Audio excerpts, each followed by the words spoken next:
students, I am Vetri Shelvi from Vetri and Vetri Neat Chemistry. இன்னைக்கு நான் எழுதிய appears 25 ல இருந்து சில selected questions மட்டும் எடுத்துட்டு வந்திருக்கேன். இப்போ நம்ம பார்க்கலாம் வீடியோவை. The shortest wavelength in the hydrogen spectrum of Lyman series when RH is equal to value of RH is given in the unit of centimeter inverse. So now what is our work is, first point is they are asking the wavelength should be lambda should be shortest, that is minimum wavelength. We should get minimum wavelength. Second point is Lyman series. The Lyman series mean what is n1 is equal to what, not n1, n2 is equal to 1. That is your Lyman series. In Lyman, what is a Lyman series mean? The n1 is equal to 1. That is the electron is jumping from infinite to final. That is reaching the final state. Okay, now let us see the formula here. 1 by lambda is equal to, since it is the hydrogen spectrum, Rydberg constant into 1 by n1 square minus 1 by n2 square. That is, it is the final state and it is the initial state. Okay, what is the thing of understanding is, since hydrogen spectrum atomic number is 1 square, that we are no need to mention. Here this one in the denominator you want to get, this is they want the shortest. Okay children, here what is the important point is minimum wavelength which is in the denominator you have to get it means this one what you have to take the level is from the infinite to the jump to be the what is from infinite to 1, then only you will get minimum. Since they are asking minimum, you take it as the infinite value. Suppose they are asking maximum mean, here you should put next to the 1 n, that is the 2 to the power square. So now since they are asking, here it is minimum, so the electron should come from infinite. That is the tricky point you have to notice. So according to the sum, I am putting now infinite. Okay, now since it is infinite, the whole factor, this is become what is having 1. Okay, now what is happening because of this, the values become, or I can say 1 by lambda. What is happening is 1 by lambda is equal to RH. So this is written. What we want is the wavelength we want. So reciprocal. So a reciprocal of your RH. Your RH 1 by RH value. With this unit of your wavelength, so centimeter. Okay, now this one here in the on division, what is the answer you are getting is this one on 10 power 5 is become 10 power minus 5, and this one you are getting, this is the answer. Now what is the thing we have to do is, since the answer is you can see in the Armstrong unit. So to get the Armstrong unit, what is the Armstrong is 1 Armstrong is equal to 10 power minus 10 meter, but what we are having is, you can see here, this one you bring it here 9.1175 into 10 power minus 6, this is only centimeter. I have to convert this one as the first L, let me do it as a meter. So now for convert the meter, I am putting into 10 power minus 2, now the unit is become meter. Now you can see the powers you are having only 6 plus 2 minus 8 only. For minus 10 only I can put Armstrong unit. So that purpose I am introducing here 10 power minus 2, that is divided by 100 means I should multiply by 100. So I am on multiplication, the decimal point is shifting here. So into 100 divide by 100. Into 100 911.7 you are getting. Divide by 100, this everything is become the 10 power minus 10, that is the Armstrong unit. So your answer is now in terms of Armstrong unit 911.7. This is your option. Thank you children. Then we are going to see the next question. Let us see the question. Nitrogen and oxygen are converted into monopositive cations, that is N2 plus and O2 plus respectively. Which is the incorrect? The very important point we have to consider is incorrect according to molecular orbital theory. Okay, what என்ன plan இப்போ என்னன்னா, nitrogen oxygen கொடுத்துருக்காங்க, அதை கேட்டையான மாத்திர பிறகு ஒரு 4 statement கொடுத்துருக்காங்க. அதுல எந்த ஸ்டேட்மெண்ட் தவறான ஸ்டேட்மெண்ட் அப்படின்னு கண்டுபிடிக்க சொல்லியிருக்காங்க. இப்போ கொடுக்கப்பட்டதை பார்த்தோம்னா அந்த ப்ராப்பர்ட்டி ஆப்ஷனை ஒரு கிளான்ஸ் பார்க்கலாம். என்ன வருதுன்னா, டயமேக்னெட்டிக் பாராமேக்னெட்டிக் பத்தி பேசுறாங்க, bond order and bond weekend அப்படின்னு பேசுறாங்க. ஸோ இப்போ என்ன எப்படி அப்ரோச் பண்ணதுன்னா, இந்த சைடு வந்து பாருங்க. இப்போ என்னன்னா இதை கொஞ்சம் ஏன்னா ஒரு 1 மினிட்ல முடிச்சாகணும், கொஞ்சம் ஃபாஸ்டா ஒர்க் பண்ணி ஆகணும். ஸோ நைட்ரஜன் பாண்ட் ஆர்டர் நமக்கு நல்லா தெரியும். அதோட N2 பிளஸ் உடைய பாண்ட் ஆர்டர் கண்டுபிடிக்கணும்னா மொத்த எலக்ட்ரான் 7 பிளஸ் 7 14. அது ஒரு கேட்டையனுக்காக 1 சப்ட்ராக்ட் பண்ணுவோம் 13. 13 அப்படின்னா உன்னுடைய பாண்ட் ஆர்டர் 2.5. இதை நீ எப்படி எடுத்துட்டு வருவேன்னா இது வந்து இந்த கிரீனிங்ல எழுதுல உனக்கு நல்லா முன்னாடியே தெரியும். 14 வந்து நைட்ரஜன், அதோடைய பாண்ட் ஆர்டர் 3. அதுல இருந்து 1 குறைஞ்சதுன்னா 2.5. அப்ப 14ல 13ங்கிறது 14ல இருந்து 1 குறைஞ்சிருக்கு. அதனால உன்னுடைய பாண்ட் ஆர்டர் 3ல இருந்து 0.5 குறைஞ்சிருக்கு 2.5. இப்ப அது அடுத்து ஒட்டி இதையும் முடிச்சிருங்க. எலக்ட்ரான்ஸ் பாருங்க ஆட் நம்பரா இருக்கு, அதனால இது பாராமேக்னெட்டிக். ஓகே, இப்ப N2 பிளஸ் பத்தி முடிச்சிட்டேன். இப்ப அடுத்தது இங்க போய் பார்க்கிறோம். Oxygen bond order 2. ஓட்டு கேட்டையன் எப்படி உருவாகும்னா ஒரு எலக்ட்ரான் லாஸ் ஆஃப் எலக்ட்ரான் தான் கேட்டையன் உருவாகும். 8 plus 8 16. 16ல 1 போச்சுன்னா 15. அடுத்து இந்த இது பாருங்க, முன்னாடி வந்து 14 1 குறைவானது 2.5. இப்ப 14 1 அதிகமா இருக்கு, அதுவும் 2.5 தான். இப்ப பாண்ட் ஆர்டர். இப்ப இந்த இடத்துல என்ன இருக்குன்னா இந்த எலக்ட்ரான் 15 இருக்கிறதால அது ஆட் நம்பர் இருந்தா பாராமேக்னெட்டிக், அதனால இது பாராமேக்னெட்டிக் தான். அதை தாண்டி இங்க வந்து பாராமேக்னெட்டிசம் டிக்ரீஸ்னு சொல்லியிருக்கு. ஏன்னா ஆக்சிஜனை பொறுத்த வரைக்கும் O2வா இருக்கும் பொழுது அதுல வந்து 16 எலக்ட்ரான் ஆக்சிஜன் பாராமேக்னெட்டிசம் தான். ஆனா அப்ப வந்து 2 ஆம்பேர் எலக்ட்ரான் இருக்கும். இது MOT தியரியில தெரிஞ்ச knowledge. Oxygen 16 electron it is exceptional case. All odd numbers are paramagnetic except 10 and 16.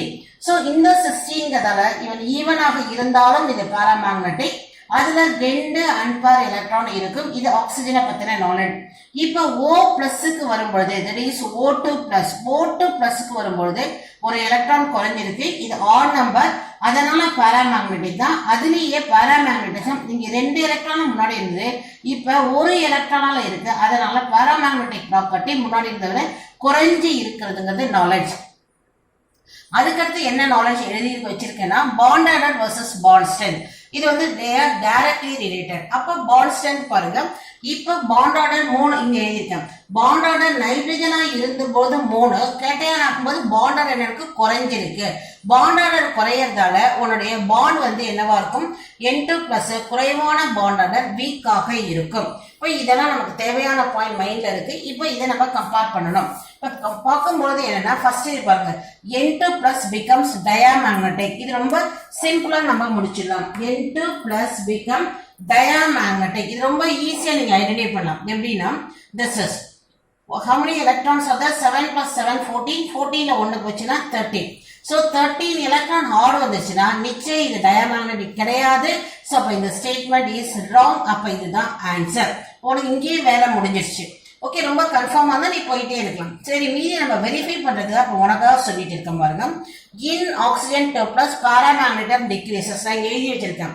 Electron குறைஞ்சிருக்கு, paramagnetism decreases. So this option is correct option. Okay, ஏன்னா அவன் இன்கரெக்ட் தான் கேட்டிருக்கான். So this is correct statement. அடுத்தது O2 பிளஸ்ல the bond order increases. இங்க தான் எழுதியிருக்கேன். Bond order 3ல இருந்து 2.5க்கு decrease. In O2 2 to 2.5 2 to 2.5 O2 பிளஸ்ல பாண்ட் ஆர்டர் இன்க்ரீஸ் ஆயிருக்குன்னா ஸ்டேட்மெண்ட் இஸ் கரெக்ட். ஓகே, அடுத்தது N2 பிளஸ்ல the NN பாண்ட் வீக் ஆயிருக்கு. அதை இங்க சொல்லியிருக்க பாருங்க. பாண்ட் ஆர்டர் 3ல இருந்து 2.5 குறைஞ்சதால பாண்ட் ஸ்ட்ரென்த் என்ன ஆயிருக்கு, N2 பிளஸ்ல வீக்கன் ஆயிருக்கு. சோ இந்த ஸ்டேட்மெண்ட் கரெக்ட். மொத்தத்துல இந்த 3 ஸ்டேட்மெண்ட் கரெக்ட். அதனால இந்த ஆப்ஷன் கிடையாது. இந்த ஸ்டேட்மெண்ட் ராங். அவன் இன்கரெக்ட் ஸ்டேட்மெண்ட் தான் கேட்டிருக்கான். அதனால இன்கரெக்ட் ஸ்டேட்மெண்ட் இதுதான் கரெக்டான answer. We are going to see the next question in the same APIOS 25. Question is 56 gram of nitrogen and 96 gram of oxygen are mixed isothermally and at a total pressure of 10 atmospheric pressure. Total pressure 10 atmospheric pressure in a unit atmosphere. The partial pressure of oxygen and nitrogen in atmospheric pressure or respectively. Options are there. So question என்ன calculate பண்ண சொல்லிருக்காங்கன்னா partial pressure calculate பண்ண சொல்லிருக்காங்க. Order நல்லா இந்த ரெஸ்பெக்டிவ்னு வரப்ப order நல்லா கவனிச்சுக்கோ. O2 and N2 first ஆக்சிஜனை தான் நம்ம கண்டுபிடிக்கணும். அடுத்து நைட்ரஜன். ஆனா இங்க பாருங்க கொடுத்திருக்கிறப்ப ஃபர்ஸ்ட் நைட்ரஜன் அண்ட் ஆக்சிஜன் இது மாதிரி தான் சுருக்கி வச்சிருப்பாங்க. இதுதான் நம்ம பார்த்து ஜாக்கிரதையா ஹேண்டில் பண்ணணும். என்னுடைய அட்வைஸ் என்னன்னா எந்த ஆன்சர் பண்ணணுமோ இந்த ஆர்டர்லயே ஒர்க் அவுட் பண்ணிக்க ரஃப் காலத்துல. இப்ப நம்ம போய் பாக்குறோம். ஃபர்ஸ்ட் வந்து மெயினா என்ன ஃபார்முலா பார்ஷியல் பிரஷருக்குன்னு பாத்துடுங்க. பார்ஷியல் பிரஷர் வேணும் அப்படின்னா mole fraction into total pressure. Mole ஃபிராக்ஷன்னா என்னது? Individual number of mole. எக்ஸாம்பிளுக்கு நைட்ரஜன் எழுதிருக்கு. That is number of moles of nitrogen divided by total number of moles. அதுக்கு பேரு தான் என்னது? Mole fraction into total pressure. Okay, இதுதான் நம்ம செய்ய வேண்டியது. சோ அப்ப பார்ஷியல் பிரஷர் வேணும் அப்படின்னா மோல் ஃபிராக்ஷன் கண்டுபிடிக்கணும். மோல் ஃபிராக்ஷன் வேணும்னா உனக்கு ரெண்டு மோல்ஸ் டேர்ம்ஸ்ல இருக்கணும். ஓகே, இந்த இடத்துல தான் என்னுடைய அட்வைஸ் என்னன்னா அவங்க கேட்டது ஆக்சிஜனும் நைட்ரஜனும் ரெஸ்பெக்டிவ்லி கேட்கறாங்க. அதுதான் வேகமா செஞ்சாலும் நீ இதெல்லாம் பிராக்டிஸ்ல எடுத்துட்டு வந்திருக்கணும். இல்லாட்டியும் பரவாயில்ல, ஆன்சர் பண்றப்ப கேர்ஃபுல்லா என்ன ஆர்டர்ல கேட்கறாங்க அந்த ஆர்டர்ல ஒர்க் அவுட் பண்ணிட்டு ஈஸி. ஆக்சிஜன் நான் எடுத்திருக்கேன். இப்ப போய் கொஸ்டின்ல போய் பாருங்க. Oxygen weight 96. Okay, nitrogen oxygen 96 அதை மட்டும் எடுத்துருவா. ஆக்சிஜன் வெயிட் கிவன் வெயிட் 96, உன்னுடைய மாலிகுலர் மாஸ் 32. உனக்கு அப்ப number of moles of oxygen 3. அதே மாதிரி நைட்ரஜன் கிவன் வெயிட் சம்ல போய் பாருங்க 56, அதோட மோலார் மாஸ் 28. கேன்சல் பண்ணா உனக்கு 2. இப்போ ரெண்டையும் ஆட் பண்ணா வர டோட்டல் நம்பர் ஆஃப் மோல்ஸ் வந்து 5. இப்போ மோல் ஃபிராக்ஷன் நமக்கு நேரா பார்ஷியல் பிரஷர் ஆஃப் யுவர் ஆக்சிஜனுக்கே வந்துட்டு அதுக்கு நேரா ஒர்க் அவுட் பண்ணுங்க ஈஸி. இப்போ நைட்ரஜனுடைய mole fraction 3/5 into what is this is called total pressure. நம்ம சம்ல 10ன்னு கொடுத்துருக்காங்க. போய் பார்த்தீங்கன்னா அங்க தெரியும். அப்ப இந்த சம் படிக்கிறப்ப நான் மைண்டுக்குள்ள எடுத்துனேன். சில டேட்டாஸ்னா பாக்குறப்ப மைண்டுக்குள்ள எடுத்துட்டு போயிருங்க. ஒர்க் பண்றப்ப ஈஸியாக இருக்கும். ஸோ அது மாதிரி கொஞ்சம் லேட்டரலா பிரெயின் ஒர்க் பண்ணணும். ஸோ இது 1, இது 2, 2 6. அதே மாதிரி நைட்ரஜன் போய் பார்க்குற number of moles 2, total number of moles 5. இதை போட்டு கேன்சல் பண்ணோம்னா 2 2s are 4. ஸோ உன்னுடைய ஆன்சர் 6,4 ஆக இருக்கணும். So now this is your answer. So question is very simple. இந்த மாடல் நம்ம எதிர்பார்க்கலாம். Okay children, now here the next question, electrochemistry. 1 Faraday of electricity is passed through the molten aluminum oxide, copper sulfate and sodium chloride. Aluminum oxide, copper sulfate and molten sodium chloride. These three different electrolytes are taken in series. The mole ratio of aluminum, copper and sodium deposited are respectively at the cathode. இப்ப இந்த சம்ல என்ன பாக்குறோம் அப்படின்னா Faraday second லால 3 electrolytic சொல்யூஷன்ல ஒரு Faraday current தான் pass ஆகுது. எவ்வளவு மெட்டல் டெபாசிட் ஆகுது? மோல் ரேஷியோ நல்லா கவனிச்சுக்கோங்க.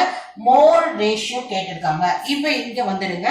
என்ன பிளான் அப்படின்னா Faraday second law mass is directly proportional to equivalent weight. இல்ல மெயின் பாயிண்ட் என்னன்னா ஒரு ஃபாரடே வந்து எவ்வளவு டெபாசிட் பண்ணா 1 கிராம் ஈக்குவலன்ட் வெயிட் டெபாசிட் பண்ண. இது ஒரு நாலேஜ். இன்னொன்னு எந்த அளவு கரண்ட் தேவைப்படும்னா quantity of current is equal to n Faraday. அப்படின்னா என்னன்னா இந்த இடத்துல வேலன்சி.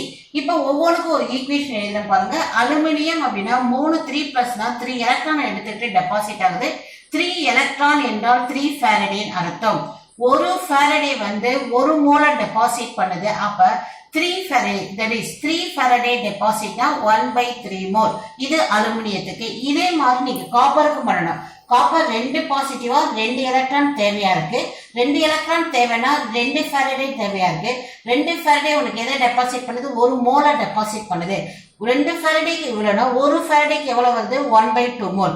அதே சோடியத்துக்கு வேலன்சி 1. அப்ப ஒரு ஃபாரடே டெபாசிட் 1 மோல். இப்போ உனக்கு இந்த மோலாருடைய வேல்யூஸ் கிடைச்சிருக்கு. அந்த கொஸ்டின் கேட்ட ஆர்டர்ல எழுதுங்க. எப்பொழுதுமே கொஸ்டின் ஆர்டரை மறக்காத. அலுமினியம், காப்பர், சோடியம் கொஸ்டின் படிக்கிறப்பே கூட ஈஸியா ஞாபகம் வச்சுக்கலாம். வேலன்சி 3 2 1 ஏதோ ஒரு ஆர்டர்ல தான் கொடுப்பாங்க.